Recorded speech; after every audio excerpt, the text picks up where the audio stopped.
ഒരു ദിവസം എത്ര പ്രാവശ്യം ഭർത്താവിനെ കെട്ടിപ്പിടിക്കുന്നുണ്ട്? ചിന്തിക്ക്. ഒരു ദിവസം എത്ര പ്രാവശ്യം മുത്തം കൊടുക്കുന്നുണ്ട്? ചിന്തിക്ക്. ഇന്ന് നേരം വെളുത്ത് എഴുന്നേറ്റോട്ട് വന്നപ്പോ ഭർത്താവിനെ നോക്കി പുഞ്ചിരിച്ചിട്ടാണോ വന്നത്? ചിന്തിക്ക്. പരസ്പരം ഭർത്താവിനെ നോക്കി ചിരിച്ചിട്ട് എത്ര നാളായി?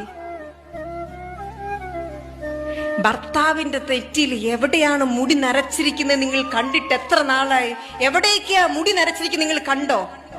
നിങ്ങൾ മുഖം നോക്കിയോ? ആ കണ്ണുകൾ എവിടേക്കാ പാടുകൾ വീണ് നിങ്ങൾ ശ്രദ്ധിച്ചിട്ടുണ്ടോ? നോക്കിയോ? എത്ര ഒരു മിനിറ്റെങ്കിലും അദ്ദേഹത്തിന്റെ മുഖത്ത് നോക്കിയിരുന്നിട്ടുണ്ട്? എത്ര നാളായി അങ്ങനെ നോക്കിയിരുന്നിട്ട്? എന്തിനാ കല്യാണം കഴിച്ച? ഇതിനൊന്നും അല്ല എങ്കിൽ ഇതൊക്കെയാണെന്നേ ജീവിതത്തിന്റെ